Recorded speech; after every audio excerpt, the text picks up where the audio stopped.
pertama kali ikut nari, apakah memang ada pengumuman untuk buka jadi penari atau memang ada informasi dari teman-teman aja? Ya ikut-ikut aja, ikut-ikutan aja. Itu awalnya saya lama-lama kok tertarik, terus jadi hobi, terus ketika dibilang bagus, semangat, dibawa ke luar negeri, apalagi gitu kan. Jadi kembali pulang dari sana, nggak bisa berhenti menarinya. Dari tahun 68 tiap tahun buat event, maksud saya murid ibu udah sebanyak apa itu ya?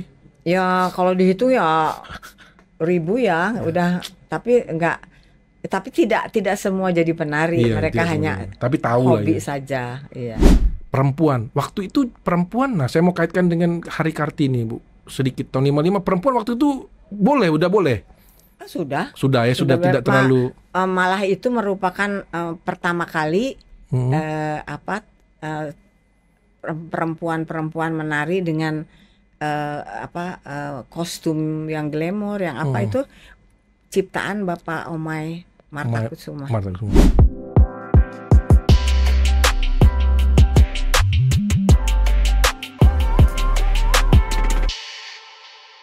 Salam cerdas, teman ngoceh. Hari ini kita akan podcast dengan tema untuk memperingati Hari Ibu kita Kartini dan tayang tanggal 21 April 2025.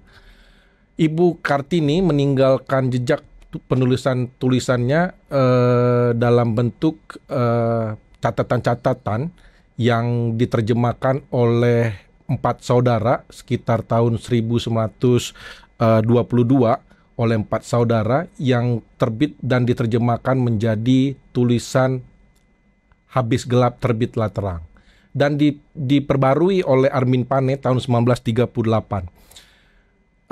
Perjuangan Ibu Kartini sangat menginspirasi perempuan-perempuan sampai saat ini. Nah, di studio podcast Ngoceh hari ini telah hadir perempuan yang luar biasa. Dan saya sebenarnya agak berhutang karena saya pernah buat dokumenter tentang sahabat beliau, Ibu Irawati, tapi saya tidak mewawancara ibu ini. Nah, makanya hari ini saya bersyukur bertemu dan bisa ngobrol sama Ibu Indrawati yang telah hadir di podcast Ngoceh hari ini. Ibu Indrawati Lukman, hatur nuhun Ibu atas datang ke studio podcast. Sehat Ibu? Alhamdulillah, terima kasih. Sehat Ibu ya. Jadi gitu Bu, jadi saya pernah buat dokumenter Ibu Ira. Jadi saya baca buku ini sudah ada di kepala saya, benar Bu, saya baca benar. Jadi ada memang nama-nama ibu dan sahabat satu lagi Ibu Mila Karmila yang nantinya jadi pemain film, artis. Nah, teman-teman kawan podcast Ngoceh harus tahu mereka adalah kalau saya bilang pionir penari Sunda. Senior-senior mereka sudah mendahului. Tinggal mereka berdua lah ya. Nah Bu, itu sudah duluan ya Bu ya? Ibu yang artis tadi? Ya sudah meninggal. Iya. Tahun berapa? 2 tahun 3 tahun yang lalu. Iya. Bagaimana Bu perjalanan tari Ibu dari tahun 50-an itu Bu? Perjalanan awal atau perjalanan menjadi penari, spesifikasi apa yang harus saya sampaikan? Ya Ibu dulu bagaimana Ibu bisa menekunin seni tari Bu? Oh, kalau awalnya saya itu belajar tari itu umur 11 tahun. Nah, ketika itu memang saya masih di SD ya, 11 tahun, kelas 6 kalau nggak salah. Di Bandung ya? Ya, di Bandung. Nah, itu ada teman-teman yang mengajak belajar menari di suatu tempat yang sekarang itu jadi tempat parkirannya BJB. Di situ Jalan Naripan. Ada yang namanya Badan Kesenian Indonesia. BKI ya Bu ya. Nah, ini harus tahu nih. Terus Bu? Itu kami rame-rame dan waktu itu kan semua orang pakai sepeda kan. Sepeda. Dingin lagi Bu Bandung Bu ya. Waktu itu saya pikir 1 minggu 2 kali ya. Itu aja. Bergabung aja dengan teman-teman. tidak tahu apa yang akan dilakukan, tapi ingin belajar ya, hayu belajar gitu. Nah, mula-mula sih ikut-ikutan aja ya, tapi lama-lama saya menyukai. Jadilah menjadi hobi. Itu tahun berapa ya? Tahun berapa tuh Bu, kira-kira? 11 tahun itu tahun 55. Tahun 1955 waktu Asia Afrika. Asia Afrika. Berarti Bu belum ikut. tapi tahu. Iya. Minimal tahu dulu Bu. Kalau kami nggak tahu banget Bu. Terus? Nah, jadi waktu itu menari terus sampai pada suatu titik itu guru saya Pak Cecek Somantri, dia melihat dia bisa melihat bakat-bakat orang-orang muridnya, ya. Dia lihat ini ya budak alus ya narina, cina gitu. Ada semangat dong ya, gitu. Nah, salah satunya Ibu yang dibilangin begitu. Iya. Jadi sampai bisa pertunjukan tuh tahun, kalau nggak salah tahun 56 itu disuruh nari ya di suatu panti asuhan atau apalah, kita pertama kali menari. Yang di sini Bu, yang di panti asuhan yang deket Tegalega. Iya, di situ. Kan saya udah baca Bu bukunya. Ya. Itu menari. Iya. Fotonya masih ada Bu? Apa enggak ada? Saya enggak punya foto. Di buku ini kayaknya ada Bu? Enggak ada. Enggak ada ya? Enggak ada. Kayaknya ada. Kalau nggak salah, kalau yang yayasan apa saya lupa. Kalau baca sih saya ingat. Terus Bu? Nah, sejak itu nyanyi pertama, nari di situ pertama. Pertunjukan pertama berlanjut sampai pada suatu ketika pimpinan kebudayaan yang di jalan Pak Omai Sumantri, itu. Kemudian waktu itu kan ada Menteri Kebudayaan Pak Priyono ya. Itu mau membuat misi kesenian ke Eropa Timur. Salah satunya apa yang diminta itu adalah dari Jawa Barat. Nah, dari Jawa Barat itu mintanya ke jalan ke Badan Kesenian Indonesia. Nah, disitulah ada penari-penari cilik. Ada saya. Nah, siapa tuh? Ada Mila. Ada Irawati Durban. Nah, itu berangkat ke Eropa Timur dan Mesir. 3 bulan. Di Eropa Timur itu di Cekoslovakia, Rusia, Polandia, Cekoslovakia, satu lagi apa sampai lupa? Mesir, Polandia, Hongaria, Polandia, Hongaria. Baru ke Mesir. Itu 3 bulan. 3 bulan. Di sekolah lupa aja. Jadi gimana sekolahnya waktu itu Bu? Stop dulu. Ya ditinggal aja, udah izin gitu kan, pulang. Diteruskan lagi. Nah, tahun 55 waktu pertama kali ikut nari, apakah memang ada pengumuman untuk buka jadi penari atau memang ada informasi dari teman-teman aja? Ya ikut-ikut aja. Jadi sebenarnya belum punya, belum tergugah atau tertarik, belum. Jadi hanya ikut-ikutan aja. Itu awalnya saya lama-lama kok tertarik, terus jadi hobi, terus ketika dibilang bagus, semangat, dibawa ke luar negeri, apalagi gitu kan.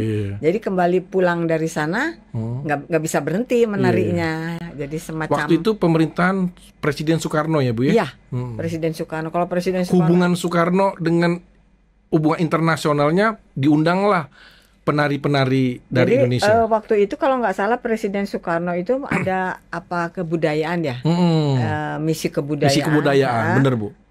Yang Indonesia harus dikenal di mana-mana, itu zamannya Pak Soekarno. Ini maksudnya perlu kita tingkatkan lagi Bu, misi kebudayaan ini. Bener nggak Bu? Itu maksudnya. That's the pointnya Bu, maksud saya. Ini poin juga, pesan juga. Di awal kita udah kasih pesan nih buat yang nonton nih, kawan-kawan podcast TVRI Jabar ngoceh. Kita harus meningkatkan lagi masa-masa itu Bu, maksud saya Bu. Nah, habis itu lanjut lagi Bu, cerita Bu. Ya, jadi sesudah kembali dari Mesir dan sebagainya, kita biasa aja, sekolah biasa, menari rutinitas biasa. Lagi, Nah, kemudian berlanjut kan kita jadi bertambah usia ya. Jadi 15, 16, 17. Nah, itu Presiden Soekarno itu selalu membuat acara pertunjukan kesenian di istana, dan dari Jawa Barat selalu mengambil dari Badan Kesenian Indonesia. Tadi kata Ibu tadi itu salah satu dari Jawa Barat. Berarti ada beberapa dari provinsi lainnya, Bu? Ada, karena pada waktu itu programnya itu selalu kalau pertunjukan dari setiap provinsi ada. Oh, contohnya dari Bali juga dari ada. Bali, dari Sumatera. Jadi Ibu punya kenal juga nih sama penari-penari. Kenal. Sampai sekarang juga masih kenal.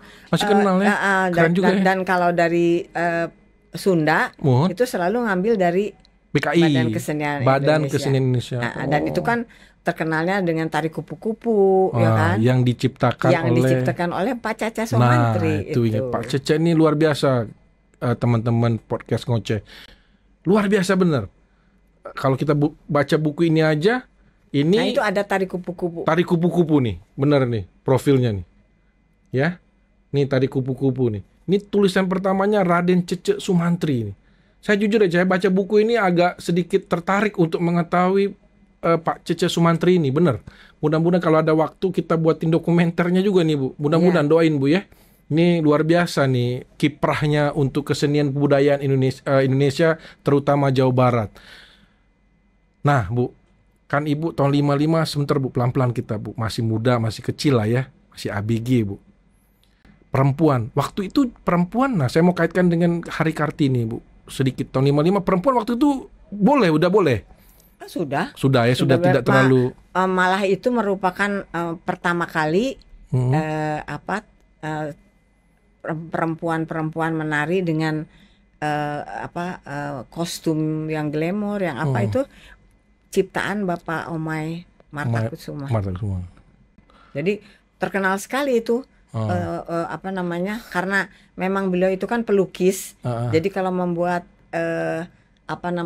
kostum atau luar biasa. Jadi, warnanya. Jadi punten Bu, Pak Omai ini itu kalau nggak salah itu kayak kalau sekarang ini kepala dinas kebudayaan Jawa Barat lah Bu. Nah, Pak Cece Sumantri ini guru penari, jadi itu. Nah tempat itu jadi tandem bener Bu ya. Betul. Secara pemerintahan ada Pak Omai, secara teknis tari ada Pak Cece Sumantri. Wah ini jadi, keren banget nih dua orang ini. Jadi itu diangkat juga oleh beliau. Jadi kalau Bapak Cece sebagai guru, dia mengajarkan dan tarian-tariannya diangkat oleh Pak Omai juga dengan segala kostumnya yang colorful.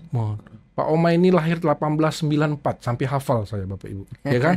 Sampai hafal Bu. Mungkin saya udah tidak terlalu hafal. Iya, kalau malah pernah saya tanya sama Bu Ira atau sama Ibu sekarang, Pak Cece tuh lahir tahun berapa? Kira-kira seumur nggak sama Pak Omai sampai saya bayangkan? Enggak juga sih, lebih muda. Lebih muda dari Pak Omai, berarti sekitar 1900 lah ya lahirnya beliau ya.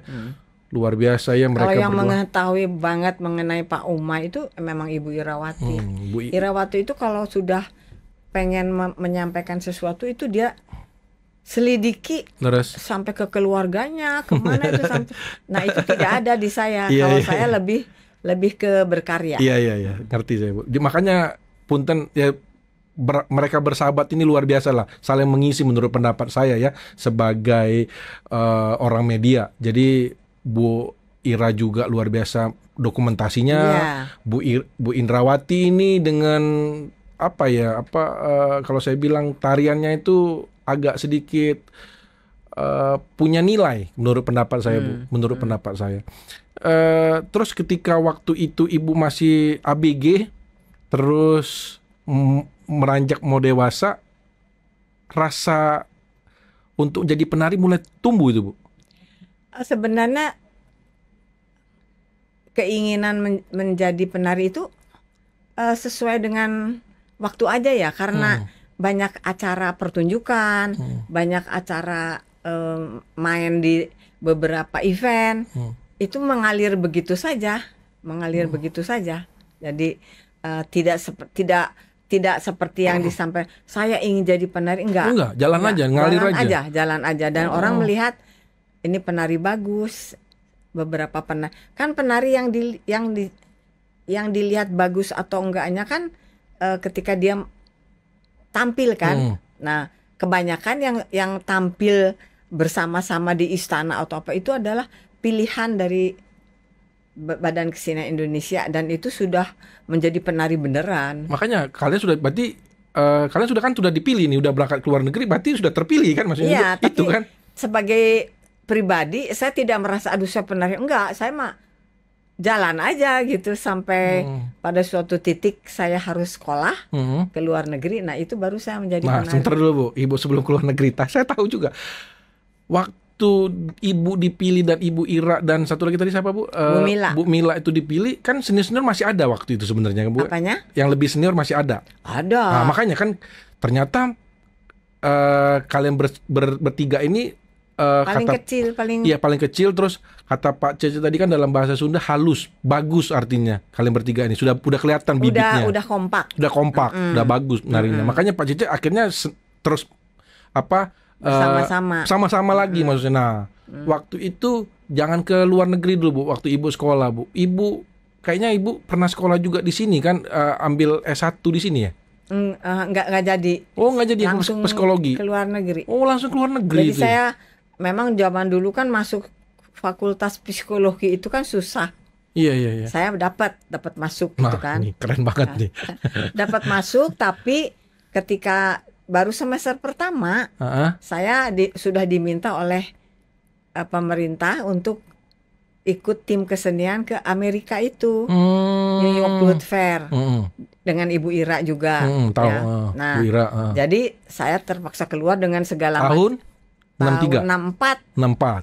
Lalu semua hasil kuliah saya segala macam, waktu itu Pak Maraat atau siapa saya lupa, itu diterjemahkan ke dalam bahasa Inggris oleh ibu saya untuk pindah ke Amerika.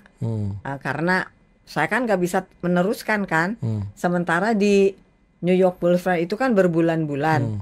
Nah, disitulah ada orang yang melihat, yang menawarkan ke saya, maukah kamu menerima grant waktu itu ya untuk sekolah di Amerika? Mau aja saya bilang.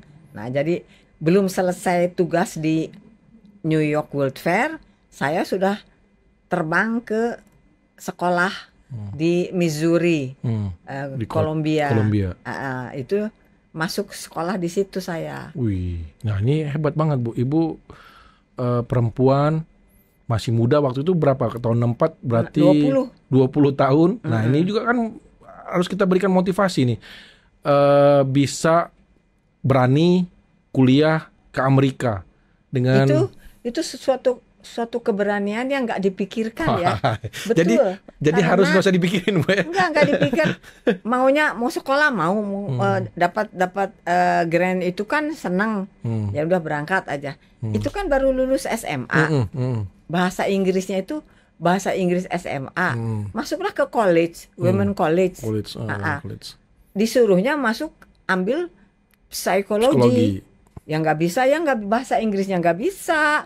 Jadi waktu saya duduk paling depan juga nggak ngerti profesornya ngomong apa. Jadi selama berapa? Lama. 1 bulan atau saya stres kan. Udah dapat grant kok angkanya jelek terus kan. Akhirnya saya ke supervisor saya, bisa enggak saya switch majoring jangan di sini gitu ya. Jadi saya ngambil majoring in dance, udah dapat A terus B terus sampai selesai. Tahun? Jadi 64 sampai 66. Nah, jadi ya? saya di situ ditempa jadi penari itu di situ. Nah, waktu sekolah itu Bu, kuliah itu, college itu, Ibu masih nari itu? Kalau misalnya ada permintaan dari Indonesia? Enggak. Sudah masuk college saya. Kan saya di dormitory, di asrama kan. Jadi nggak bisa karena. Berarti terpisah nih sama teman sahabat tadi Bu Ira tuh. Bu Ira kan akhirnya balik ke Indonesia. Pulang kan dia sekolah di ITB, kuliah di ITB, akhirnya terpisah itu Bu. Pisah. Nggak ketemu sama sekali. Ketemu ya udah beda karena ilmu yang saya dapat itu. Kuasai itu. Saya pikir ngapain gitu ya? Ilmu ini harus saya jadikan sesuatu untuk menambah khasanah tari Sunda gitu loh. Jadi saya membuat keren. Jadi saya membuat garapan-garapan baru berdasarkan ilmu yang saya dapat. Jadi jadilah tarian-tarian yang kata orang itu tidak beraturan, tapi kata komunitas tari sesuatu yang baru. Iya, iya, iya. Nanti Bu, pelan-pelan Bu, nempat kenapa? Oh, gara-gara psikologis tadi Ibu merubah gaya tari. Iya, enggak merubah majoring Majoring. pelajarannya dari psikologi ke art. Oh. Nah, waktu 64, 66 Ibu kuliah di Amerika, habis itu masih di Amerika kah atau langsung pulang ke Indonesia? Baru langsung menekunin lagi seni tari? Iya. Enggak buka klinik psikolog gitu, Bu? Enggak. Makanya saya bilang, berarti Ibu tinggalin juga psikolog Ibu? Enggak. Jadi juga? karena sudah biasa menari, pulang dari sana enggak mau meneruskan ke fakultas psikologi. Saya lebih tertarik ke dancing gitu. Jadi saya meneruskannya di bidang tari. Ketemu lagi sama sahabat-sahabat tadi kan? Iya, masih ketemu lagi. Nongkrong-nongkrong lah ya. Iya. Oh, memang darahnya sudah memang harus ke nari ya kali itu ya. Jadi sejak itu saya jadi penari. Oh, terus Bu ya. Terus karena buka saya sanggar sekalian nanti. Buka sanggar, membuat pertunjukan, menggarap tarian, menggarap drama tari dan lain sebagainya sampai 56 tahun di studio ini. Dan tiap tahun berapa tahun? 56. 56, hampir 60 saya tahun. Saya membuat pulang dari sana itu 68 saya membuat studio tari Indra. Iya. Nah, setiap tahun selalu membuat pergelaran. Dengan murid-murid atau dengan komunitas tari apa itu 56 tuh nggak berhenti setiap tahun. Alhamdulillah. Keren Bu. Dari tahun 68 tiap tahun buat event, maksud saya murid Ibu udah sebanyak apa itu ya? Ya kalau dihitung ya ribu ya, udah, tapi tidak semua jadi penari, mereka hanya tapi tahu hobi lah ya. saja, iya. Luar biasa Bu. Nah, waktu Ibu kuliah di Amerika itu Bu, 2 tahun itu berarti Ibu sepertinya meninggalkan dunia tari dong ya Bu ya? Sepertinya Ibu harus tinggalkan dulu dunia tari karena harus konsentrasi ke sini dong. Kalau dunia tari secara praktek, yaitu tari Sunda memang ditinggalkan. Tapi saya di situ belajar ethnic dances ya, belajar tari balet, belajar tari India, belajar tari Spanyol, belajar tari Hawaii, belajar musik dan lain sebagainya. Itu belajar selama 2 tahun. Dapat juga ya nulis pengalaman banyak banget ya. Enggak menutup oke tari Sunda kita tahan dulu tapi dapat pengetahuan yang lain juga ya. Oh, luar biasa. Ibu enggak menutup, misalnya belajar psikologi, belajar Sigmund Freud aja, terus yang lain aja, baca buku di perpustakaan gitu, kiraan begitu Bu logika saya tadi. Ibu juga buka komunitas untuk belajar tari-tarian lain ya. Iya, jadi saya juga mengajar ke mereka. Jadi nanti ketika ada sebuah performance, mereka misalnya saya kasih tari yang mudah ya, tari piring dari Sumatera,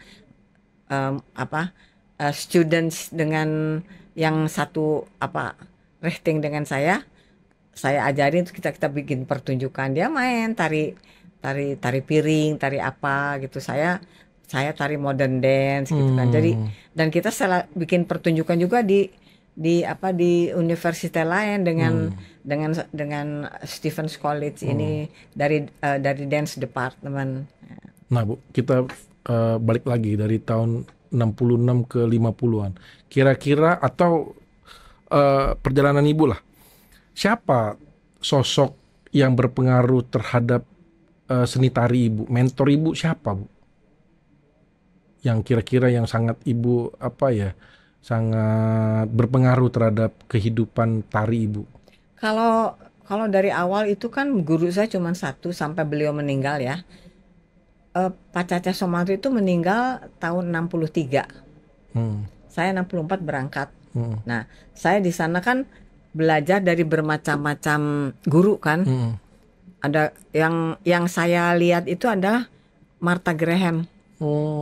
Nah, Martha Graham itu kan dia pionir dari modern dance. Nah, saya kiblatnya ke situ. Tapi bukan berarti saya menerapkan 100% teknik, yang enggak, tapi itu saya olah. Bagaimana cara how to make a dance itu saya belajar. Wah, itu maksud gitu. saya. Jadi sebagai koreografer, saya tidak membuat tari asal-asalan. Itu orang tidak mengerti. Kenapa tariannya begini? Harus continuously, harus dari sini ke sana, itu ada ilmunya sebetulnya. Nah, ya, terus dan ibu itu yang ibu kuasai benar ya, makanya. Jadi ketika saya membuat sebuah tarian, saya mempunyai tanggung jawab menurut saya sesuai ilmu yang saya pelajari gitu. Ya orang cuman lihat jadinya kan. Kita nanti mengingat ibu dengan baca buku aja kan lumayan, dan ibu tuangkan di situ segala ilmu pengetahuan yang ibu dapatkan dari berbagai banyak tempat itu maksud saya. Nah Bu, kalau ibu nari Bu, apa nilai-nilai budaya yang ibu ambil dari seni tari itu Bu? Kalau bagi saya menari itu ya sesuatu ekspresi pribadi, ya kan, untuk menyampaikan keindahan kepada orang untuk ditonton kan ya. Dan itu juga saya membawa seni dari daerahnya sendiri, Jawa Barat, untuk diapresiasi oleh orang yang menonton, gitu kan. Jadi itu tadi pertanyaan yang tadi itu. Ini Bu, apa nilai-nilai budaya Bu dengan dalam gerakan tari itu Bu? Apa yang buat ibu melihat dari gerakan-gerakan itu dari segi nilai budaya Bu? Ya itu tadi bisa menyampaikan ekspresi pribadi dan menyampaikan budaya daerahnya sendiri. Coraknya, sehingga Bu, ya? Bisa ditampilkan dengan indah dan bisa diapresiasi oleh orang yang menonton. Dan ini misalnya dari daerah Jawa Barat itu, tapi kita harus menyampaikannya dengan dengan betul-betul perfect ya. Jadi jangan asal-asalan menari, asal menari, enggak. Kalau saya menari itu betul-betul diperhitungkan ya, penarinya, garapannya, kostumnya, musiknya. Jadi misalnya ya, orang yang tidak mengerti tari misalnya mendengar musiknya aja sudah tahu nih musiknya ini ciptaan Bu Indra, itu musiknya aja dulu. Udah musik itu penarinya, luar biasa penarinya juga. Itu saya pikirkan kostumnya, nggak bisa asal-asalan. Jadi secara keseluruhan ketika tampil, inilah penampilan sebuah seni tari misalnya dari Jawa Barat yang diapresiasi oleh semua kalangan. Komprehensif Bu ya, karena di tari itu ada musik, ada musik, tariannya, ada kostumnya, ada penarinya. Wow. Dan itu kalau dikelola oleh saya, alhamdulillah di Studio Terindra, itu nggak ada yang asal-asalan, semuanya harus perfeksionis. Bener, tapi nggak apa-apa Bu. Ya, memang begitu. Kita harus tampil harus bagus ya Bu, harus sempurna Bu ya. Keren. Dan saya luar biasa Bu ya, keren banget. Kapan-kapan lah ya. Kemarin Ibu kalau nggak salah tuh 80 tahun usia saya. Usia Ibu. Anak-anak bikin pertunjukan. Saya juga nari waktu itu. Iya, nari ya. Ya. Kapan-kapan undang saya Bu ya. Saya belum lihat nih Ibu nari. Lihat aja di YouTube. YouTube banyak ya. Nah Bu, selama berpuluh-puluh tahun tadi Bu, kalau menurut saya tuh sekitar hampir 60 tahun sebenarnya kalau kita tarik dari tahun 50-an. Bagaimana Ibu menjaga semangat untuk tetap setia menari itu Bu? Bagaimana Ibu menjaga itu? Yang pertama itu kan saya harus memelihara seni tari itu sendiri ya. Tapi kemudian juga harus menyampaikan, mengajarkan dan melestarikan kepada generasi muda. Dan itu ada di dalam diri saya untuk tidak berhenti.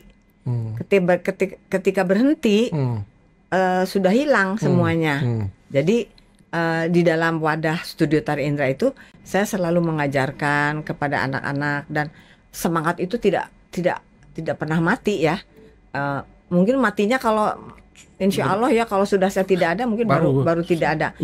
Sampai usia sekian juga saya masih ingin mengajarkan gitu. Karena siapa lagi ya kalau bukan generasi muda yang akan meneruskan atau melestarikan seni tari daerahnya sendiri. Iya. Gitu. Luar biasa Bu ya, 80 tahun. Tapi sampai sekarang masih nari juga Bu? Masih ngajar juga? Kalau ngajar enggak, kalau bikin karya masih. Nah, seperti yang ke depan ini saya sedang menggarap sebuah pentas Cinta Senjakala Jayeng Rana namanya.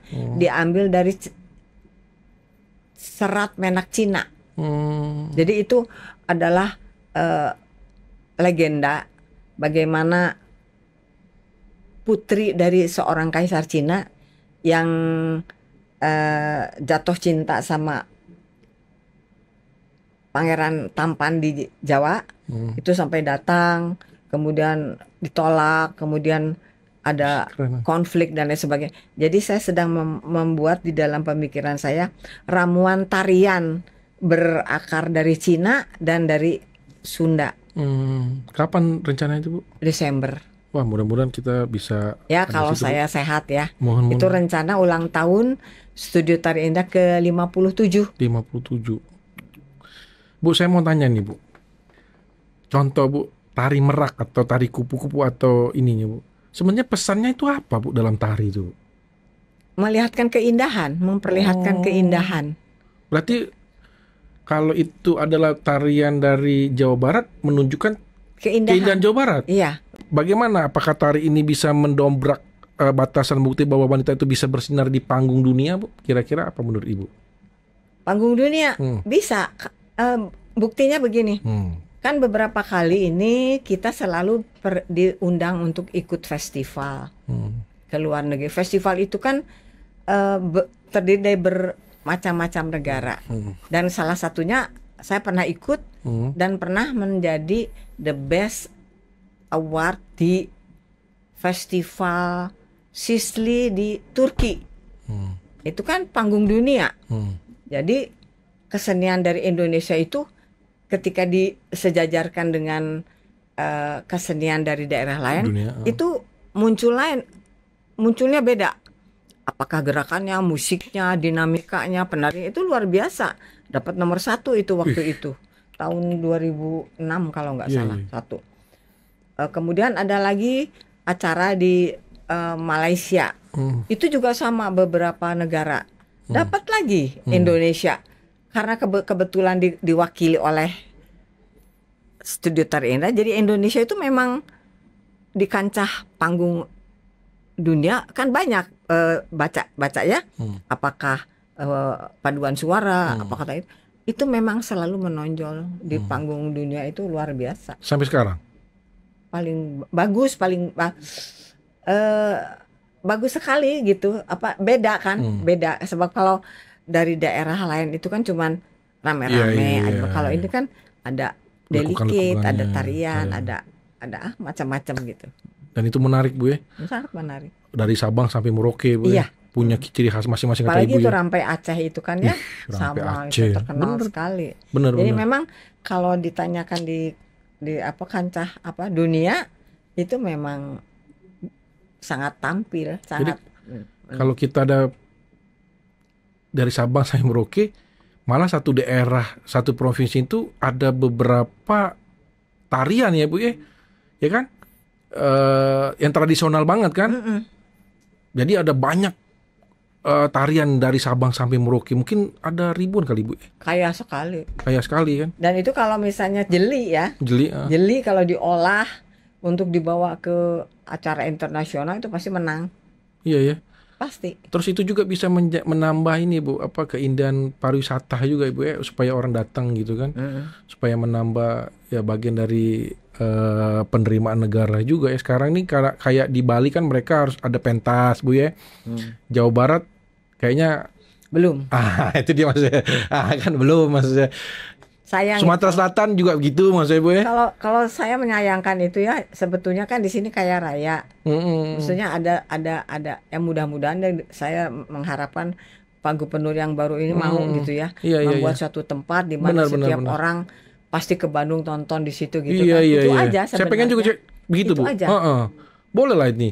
Kita juga nggak apa-apa Bu. Kita harus sampaikan karena ini kan kecerdasan. Kita siapa tahu pemerintahan Provinsi Jawa Barat dengan Kang Deddy ini yang memang benar-benar kalau kita lihat kita adalah pecintanya juga.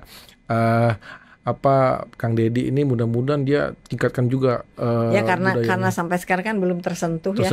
Itu maksudnya Bu. Belum masih menyelesaikan hal-hal yang lain. Tapi kalau bisa itu diolah, kalau Bandung aja itu kaya sekali dengan penari, dengan kesenian, wah luar biasa. Itu kalau dikelola atau dibikin suatu tempat seperti di Thailand atau apa, orang datang ke satu tempat, semua orang kebagian pertunjukan, semua orang seniman juga mendapat kesejahteraan, itu bisa dikelola dengan bagus. Itu hanya kalau ada dari leadershipnya, kepemimpinan. Kepemimpinan yang mau budayanya Jawa Barat ini diangkat. Gitu. Kalau penari-penari ini ada paguyubannya nggak Bu? Paguyuban enggak, tapi belum juga. Tapi kalau saya lihat semua sanggar-sanggar di Jawa Barat itu semua penari-penarinya luar biasa Pak. Ya maksud saya gini, termasuk nih punten Kang Farhan juga nih sebagai wali kota Bandung ini kan kalau bisa tadi yang Ibu sampaikan Pak Farhan. Oh Farhan saya belum kenal. Makanya kita kenalan. Kalau saya udah lumayan lah Bu ya. Nah kalau bisa memang yang Ibu minta ini dijalankan ya Bu ya, bukan karena nih paling tidak di Bandung aja dulu. Di Bandung aja makanya kota Bandung aja dulu, dan saya yakin juga Kang Farhan ini kan seniman juga Bu.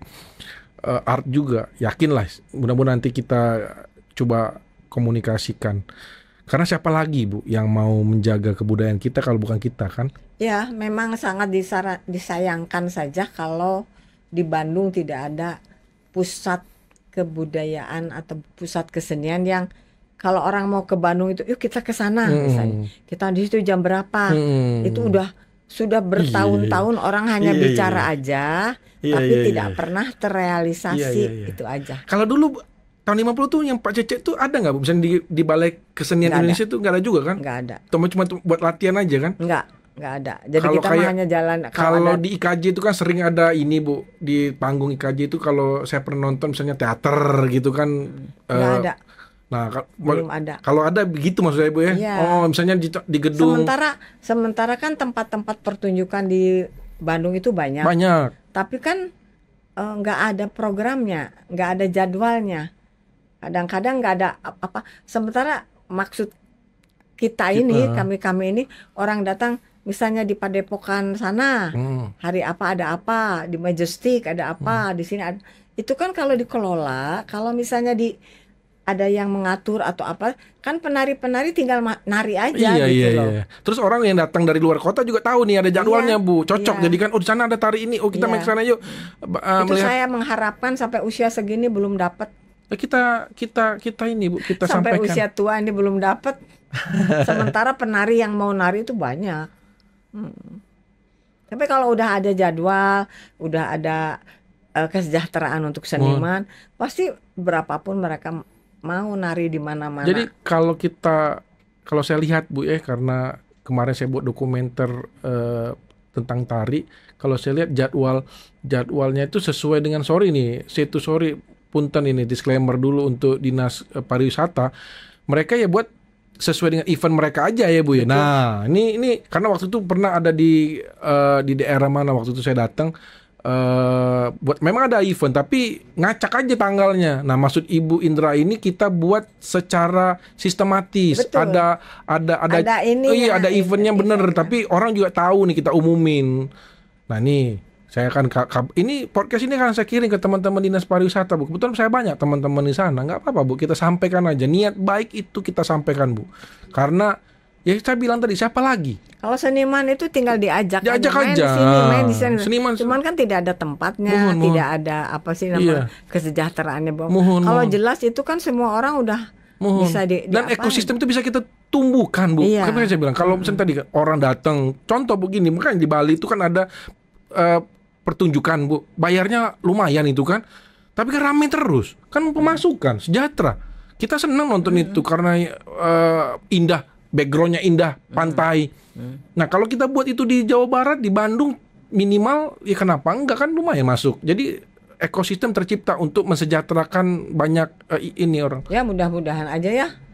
Enggak apa Bu, sampaikan aja Bu, kita sampaikan Bu. Ya karena memang itu setiap dari tahun ke tahun kalau misalnya ada apa sih namanya pertemuan atau pembicaraan, bicarakan tapi tidak ada realisasi. Nah, kita butuh realisasi, tapi kita kan sekarang nih punten lagi, kita punya pemimpin ini, wah kalau saya pikir Bu, luar biasa lah ya, mudah-mudahan. Makanya ini suara-suara sesepuh-sesepuh kita ini harus didengar. Nah Bu, tadi agak sedikit Ibu bilang belum pernah kayak merasa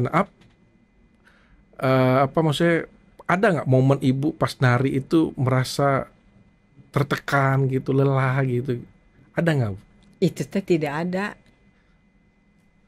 Mengalir terus Bu? Tidak pernah. Jadi alhamdulillah. Gini ya.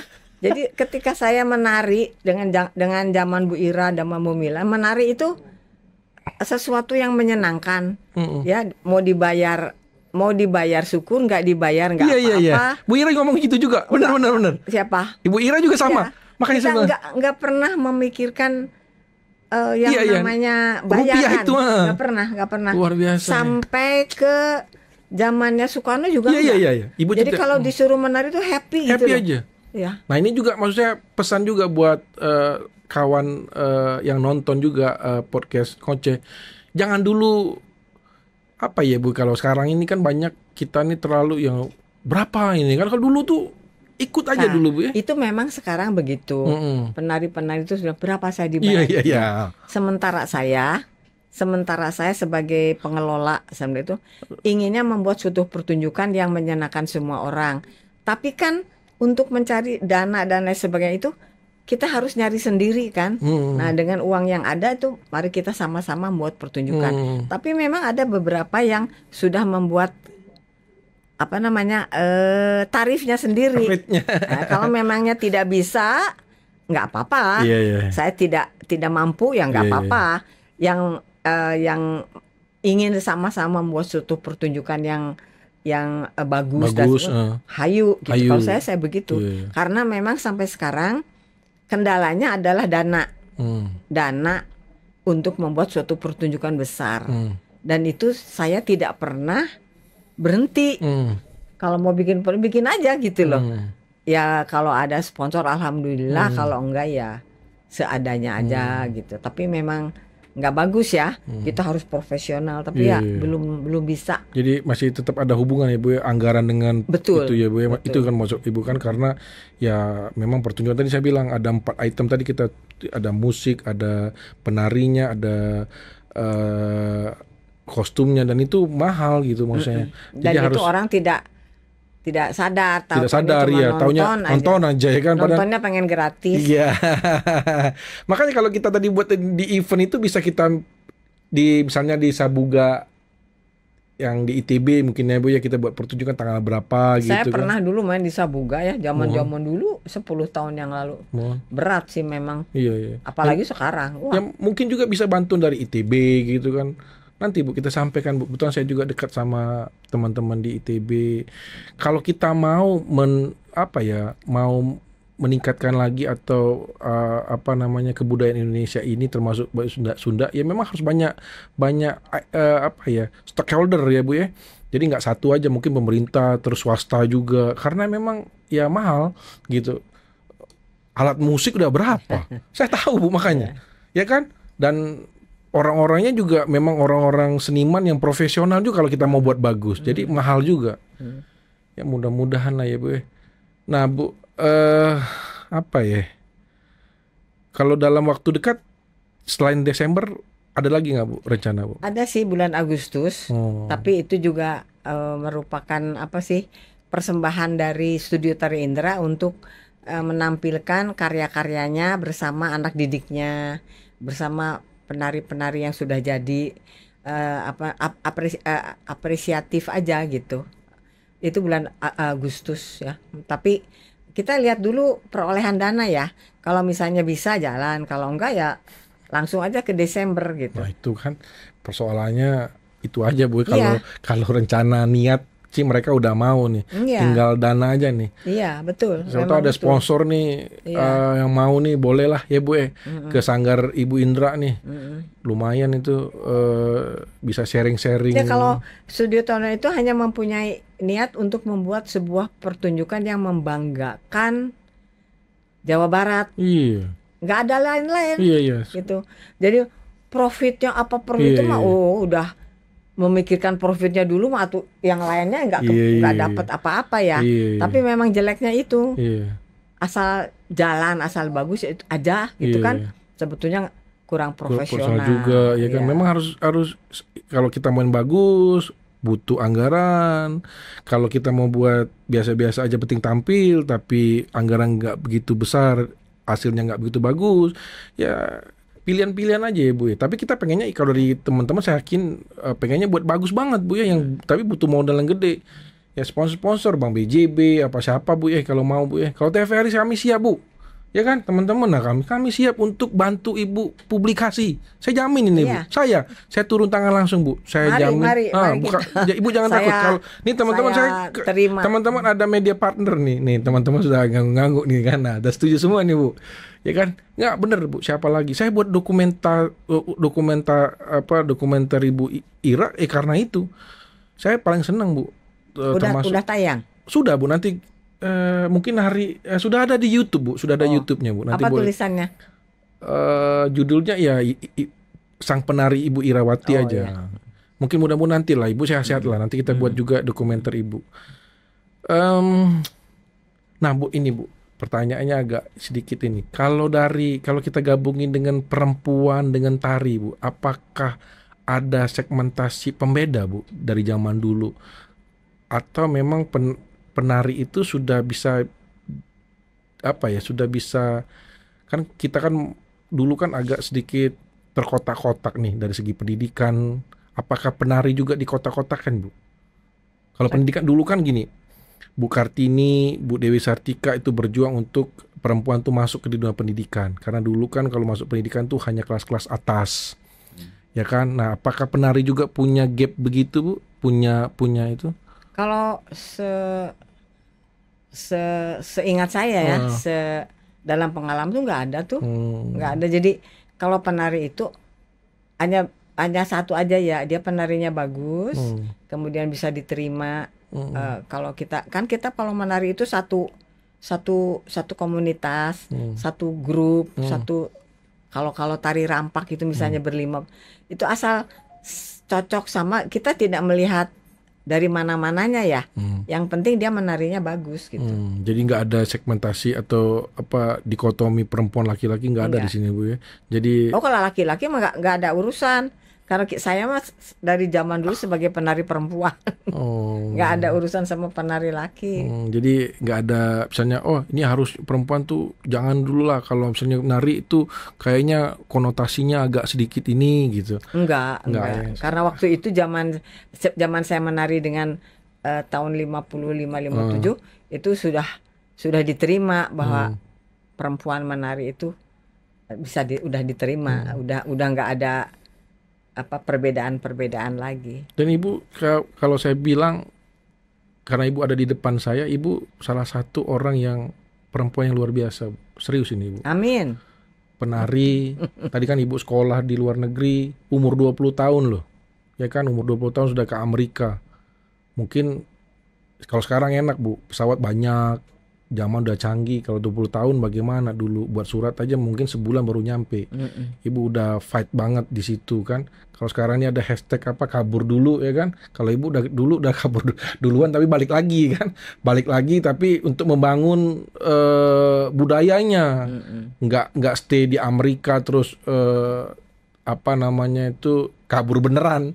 Ibu kabur beneran. Saya pikir Ibu adalah perempuan yang luar biasa Bu, bener. Makanya cocok bener nih untuk memotivasi anak-anak muda teman-teman ngoceh. Atau ada apa lagi Bu yang mau Ibu sampaikan dari perjalanan Ibu, pengalaman Ibu selama berpuluh tahun ini ke teman-teman ngoceh yang ada di luar sana Bu? Kalau yang disampaikan saya itu ya, jangan berhenti untuk membuat garapan, untuk mengikuti festival-festival di luar, menerima undangan dari luar. Kadang-kadang saya itu menangkap bola, Pak. Jadi misalnya ada sesuatu event di luar negeri, aduh, kalau kita nggak ke sana, nggak akan punya pengalaman. Jadi saya nangkap bola, saya olah sendiri, kita berangkat. Jadi pengalaman penari-penari di dalam wadah studio Tarienda itu hampir semuanya udah saya bawa keluar. Saya bawa keluar untuk melihat ini loh, penari Jawa Barat dan Nusantara kayak begini, dan itu semua memang bagus-bagus ya. Saya bawa ke luar negeri di event-event supaya mereka melihat dan mereka mempunyai pengalaman gitu. Jadi hampir semua penari-penari yang ada bergabung dengan udah pernah saya bawa ke luar negeri. Tujuannya adalah mencari pengalaman dan memberikan pemahaman di luar negeri bahwa kesenian Indonesia itu luar biasa. Nah Bu, penghargaan yang Ibu pernah dapat apa nih Bu? Kira-kira selama ini Bu? Kalau penghargaan sih alhamdulillah ya, sebagai penari. Kalau penghargaan sebagai penari itu kan udah mulai dari kepala dinas pariwisata, dari wali kota, dari gubernur, dari menteri, itu sudah dapat semuanya alhamdulillah. Mungkin itu merupakan sebuah penghargaan bagi saya bahwa keberadaan saya sebagai penari itu dihargai. Itu aja. Termasuk sudah keliling dunia Bu ya? Alhamdulillah. Dan keliling dunia itu cuma memang satu belum pernah ke Australia. Ke luar negeri itu memang dalam rangka misi kesenian, membawa penari-penari, itu semuanya dalam atas undangan atau festival, itu semua terlaksana. Jadi paspor Ibu, visa Ibu udah penuh nih, cap-cap udah berganti. Udah nggak berlaku lagi. Ya. Oke Bu, jadi nah sekarang nih Bu, untuk closing nih Bu, kira-kira pesan Ibu buat anak-anak muda, terutama perempuan, karena kita tayang perdana nanti di hari Ibu kita Kartini tanggal 21 April Bu. Kira-kira apa Bu pesan Ibu untuk memotivasi perempuan-perempuan Indonesia Bu? Kalau dari kacamata saya sebagai penari, wanita-wanita Indonesia itu sebaiknya mulai dari usia dini belajar kesenian daerahnya masing-masing. Karena kesenian daerah itu membuat watak perempuan itu menjadi halus, menjadi anggun, dan ketika dia sudah mempelajari kebudayaannya sendiri, dengan sendirinya perempuan-perempuan itu nantinya akan menjadi seorang perempuan yang membanggakan daerahnya dan bangsanya sendiri. Jadi tolonglah perempuan-perempuan muda dari usia itu, mulailah mempelajari kesenian daerahnya sendiri. Itu aja. Jangan tidak suka. Kan ada orang, ngapain sih tarian ini, cobalah belajar. Apakah itu di sekolah, apakah di ekskul, apakah di sanggar. Belajar aja, karena itu akan membuat dirinya itu mempunyai jati diri. Bener, Bu. Sendiri. Makanya saya sering ngajak yang muda-muda ke museum Bu. Museum. Nah itu udah ketahui kenari. Mungkin ke tempat Ibu nanti Bu ya. Iya. Kita buat yang sederhana-sederhana dulu lah. Misalnya kunjungan-kunjungan plesir. Ada program saya namanya plesir Bu. Biar tahu nih. Saya ajak-ajak yang muda-muda nih. Kalau bisa mereka nari juga maksud saya. Kalau saya seneng aja Bu. Bener Bu. Saya seneng lihat, menikmati. Karena ya terus mendokumentasi lah, karena memang spesialis saya begitu. Terima kasih Ibu Indrawati Lukman atas kehadirannya. Hatur nuhun teman-teman podcast Ngoceh. Ibu Indrawati ini usianya udah 81 tahun, luar biasa. Kita berdoa terus beliau sehat-sehat dan bisa berkarya terus. Saya juga bangga bener nih hari ini Bu, Ibu datang karena pertolongan Tuhan. Ibu datang ke sini, pertemuan kita dengan cepat. Saya baru sebenarnya saya mudik di Palembang itu Bu, diskusi dengan muridnya Ibu Indrawati, Mas Gatot, tiba-tiba cepat. Saya begitu senang bener nih Bu, ketemu Ibu. Jadi tadi pesan-pesan Ibu untuk anak-anak muda, perempuan, bener, terus selalu fight, itu terus berani, terus mau mau terus berkarya ya untuk menciptakan banyak karya gitu. Jadi saya mau closing dengan kata-kata begini ya. Kalau saya pengennya gini, kita belajar dari banyak pengalaman, mungkin bukan pengalaman diri kita, pengalaman orang itu kita harus ambil juga untuk menjadi pengetahuan kita.